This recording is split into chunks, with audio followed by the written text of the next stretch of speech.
كنت دايما بفتكر ان الفيزياء دي مادة تقيلة مليانة قوانين ومعادلات ووجع دماغ، لحد ما اكتشفت ان ورا كل قانون حكاية، ورا كل عالم مغامرة، ورا كل معلومة سر من اسرار الكون. في الفيديو ده هحكي لك القصة الحقيقية للفيزياء الحديثة، من اول لما العلماء شكوا في النور لحد لما دخلوا جوه الذرة وفهموا ان العالم مش زي ما كنا متخيلين. لو انت في تالتة ثانوي او حتى نفسك تفهم العلم بطريقة مختلفة، استعد لان الرحلة دي هتخليك تشوف الفيزياء بشكل عمره ما جه في بالك. في مطلع القرن العشرين كان في راجل اسمه بلانك بيحب يفكر في الحاجات الغريبة، قاعد يسأل نفسه ليه الجسم السخن لما يسخن جامد بيشع نور بألوان مختلفة. فضل يفكر لحد ما قال الطاقة مش بتيجي كده مرة واحدة، دي بتيجي في حتت صغيرة كده زي الحبوب، وسماها كم أو كوانتم. الفكرة دي كانت غريبة وقتها، بس فجأة جه أينشتاين وقال الله ده هتنفعني. خد فكرة بلانك وشرح بيها التأثير الكهروضوئي، يعني لما الضوء يقع على معدن ممكن الإلكترونات تطير منه، وده معناه إن الضوء مش بس موجة، ده كمان فوتونات، يعني زي كرات صغيرة كده. المشعل وصل لعالم اسمه بور، قال طب لما الإلكترونات بتلف حوالين النواة ليه ما بتقعش فيها؟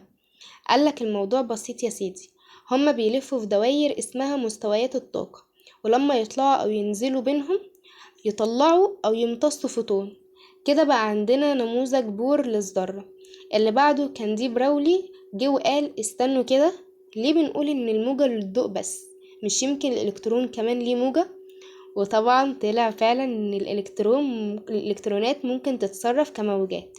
ساعتها دخل هايزنبرج وقال أنا عندي لكم مفاجأة، مستحيل نعرف الإلكترون فين وسرعته كام في نفس اللحظة، وسمى الكلام ده مبدأ عدم التأكد. وفي وسط الدوشة دي كان شرودنجر بيكتب في معادلة عجيبة كده، وصف بيها الإلكترونات كموجة وقال الإلكترون ما هواش في مكان واحد، هو احتمال يكون في كذا مكان. ومن هنا طلعنا بحاجة اسمها التركيب الكمي، يعني الجسيم ممكن يكون في حالتين في نفس الوقت. وطبعا مش ممكن ننسى مثاله الشهير، قطة شرودنجر. أيوة، قطة شرودنجر، القطة اللي جوه الصندوق عايشة وميتة في نفس الوقت لحد ما تفتحه وتشوفه بعينك. وفي الآخر لما كل عالم سلم فكرته للي بعده، كونوا سوا صورة جديدة عن الطبيعة، إن العالم اللي حوالينا أغرب بكتير مما كنا فاهمين، وإن الفيزياء مش دايما يقين لكن كمان احتمالات وموجات وفضول ملوش حدود. وفي آخر الرحلة اكتشفنا إن الفيزياء مش مجرد درجات أو امتحانات، دي طريقة نفكر بيها، وسيلة نفهم بيها الكون. من بلانك لأينشتاين، من بور لشرودنجر، كل واحد فيهم بدأ بسؤال، لكن جاوب بإجابة غيرت التاريخ.